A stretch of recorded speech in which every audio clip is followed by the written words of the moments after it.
There is nothing. Only warm primordial blackness. Your conscious ferments in it. No larger than a single grain of malt. You don't have to do anything anymore. Ever. Never, ever. Never, ever, ever, baby. An inordinate amount of time passes. It is utterly void of struggle. No ex-wives are contained within it. You got it, sweet brother. Nothing upon nothing upon nothing. I know you do, baby. I know. Coming right up, sir. Smooth passage.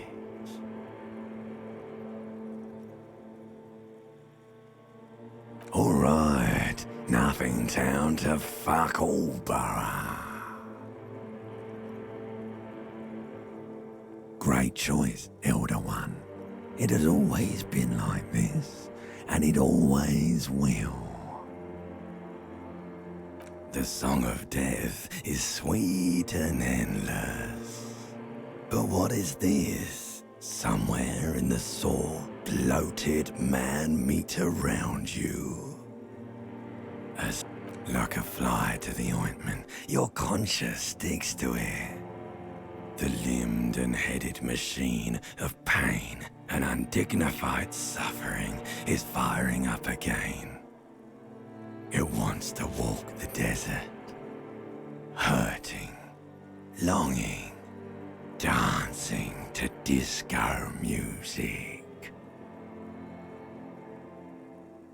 The stench of liquor rises from your mouth, and with it, an ungodly headache.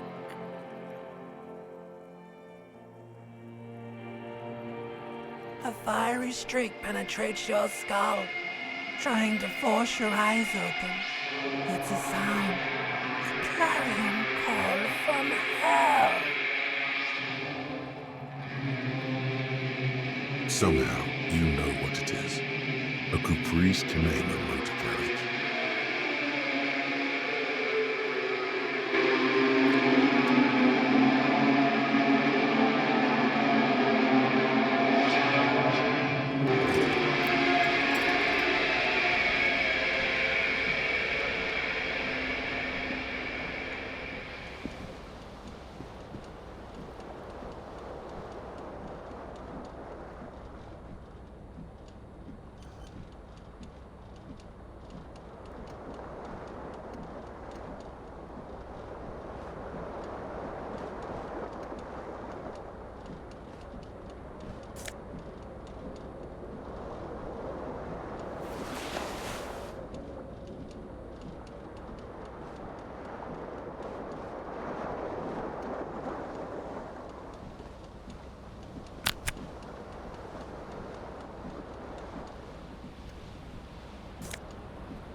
You hear a jingle. Keys are clinking in the pocket of your flare-cut pants. It says, whirling in rags, on the aluminium keyring. There is a single key on the ring. The number 1 is etched on it. It should open the door. The Whirling in Rags is a hostel cafeteria on the urban coast, frequented by dock workers.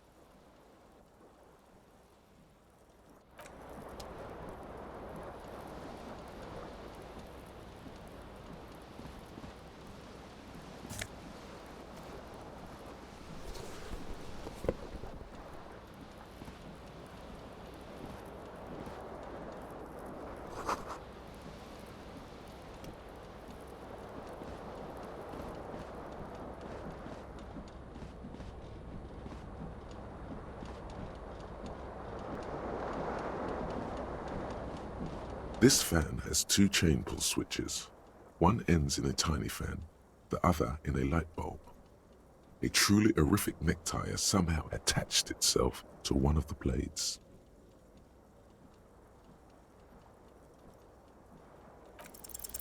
You swoop up and catch the tie. Snap! It's released from the blade. What you have in your hand is a truly hideous necktie with 4 or 5 different patterns.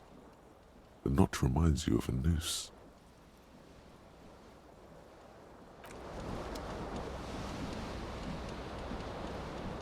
The window stands broken in its frame.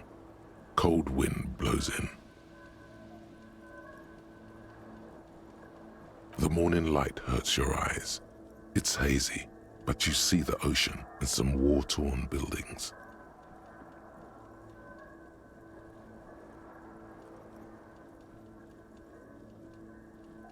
The morning light hurts your eyes.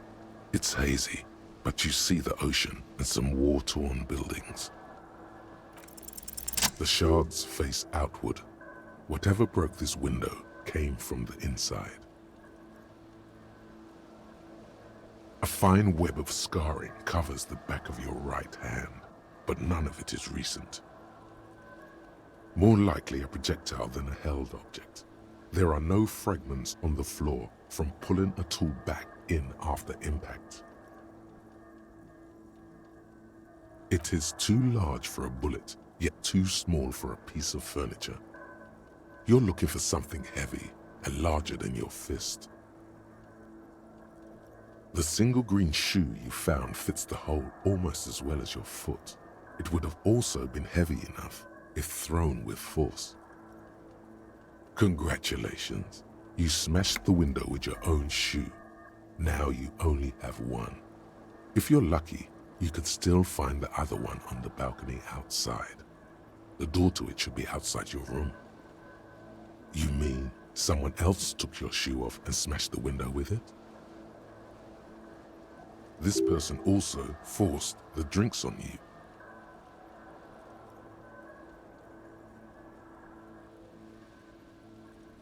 A cool wind gushes in. Your toes curl up from the cold.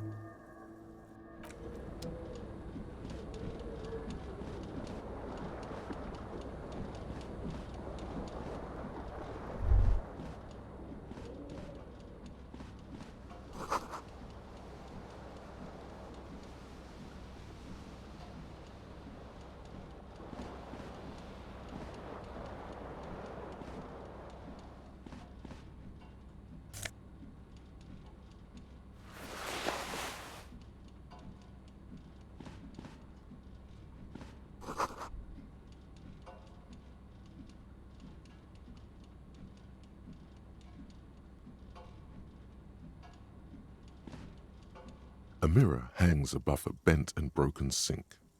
In a fierce discharge of masculine energy, someone has ripped half the faucet off.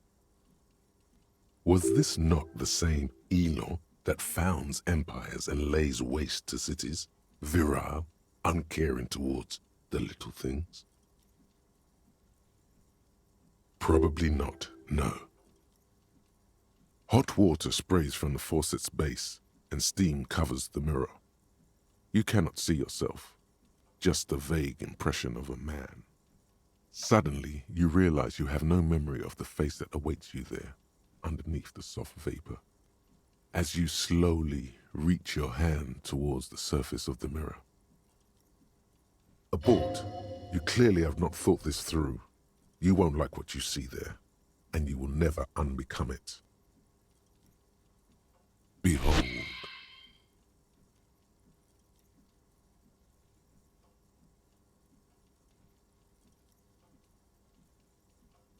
You have no idea who this thing is, do you?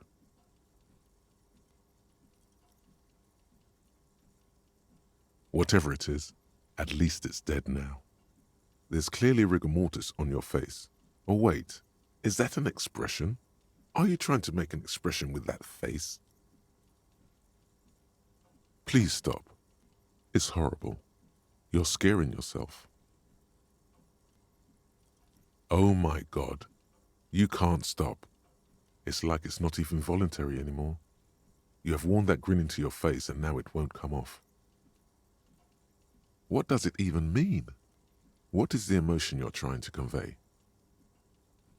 You should check yourself for a pulse, superstar. From here it looks like a cadaverous spasm.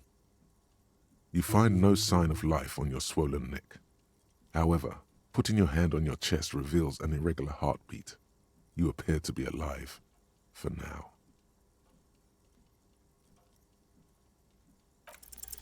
It belongs in the new, the third decade of the current century.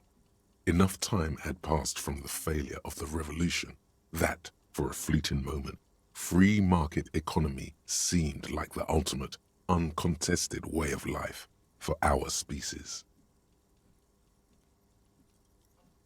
Things were good. It was smooth sailing. People made gold and champagne-tinted interiors and facades to suit the times, calling this the new style. But more importantly, disco happened. For Revachol, your city, that meant only one thing: Guillaume le Million.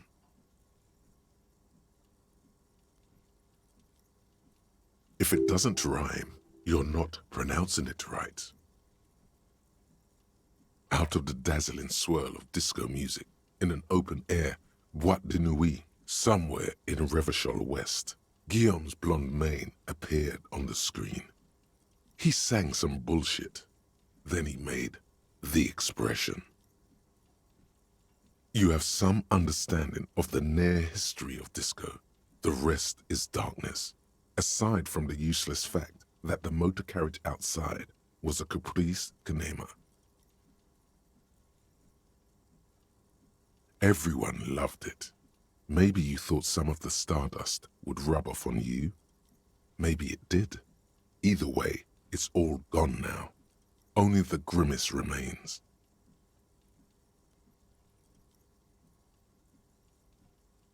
Some 20-odd years. There is a vast ocean of time between right now and the expression. Looking good on you, or anyone. Humanity has run aground in that time. It's a different world now. The expression is a relic.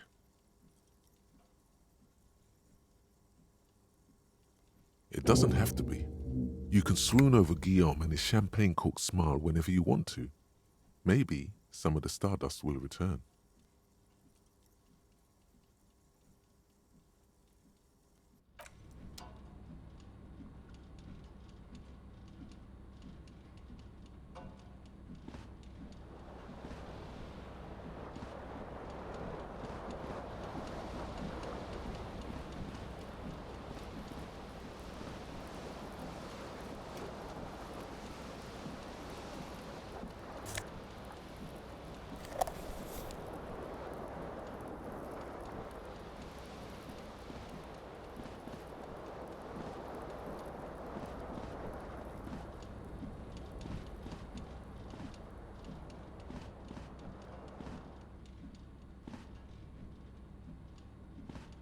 A mirror hangs on the bathroom wall.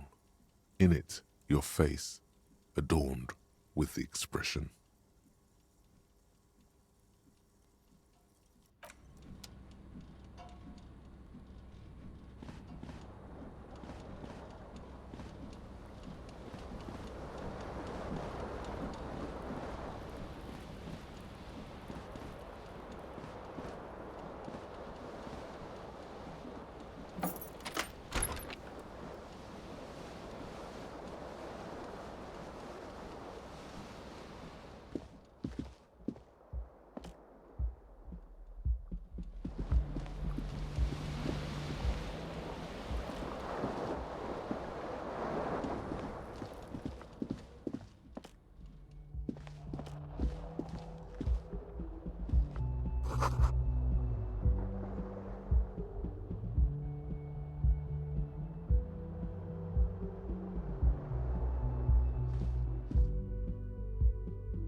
Hello, officer.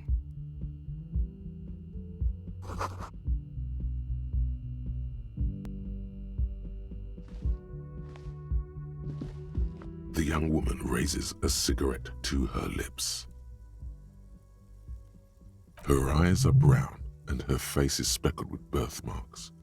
She can't be more than 28. A silver jumpsuit falls off her like scale armor, sparkling. This is the sparkle of too many nights out on the city.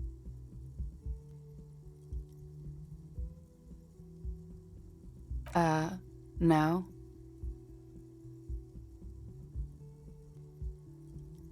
Because you're a police officer, sir.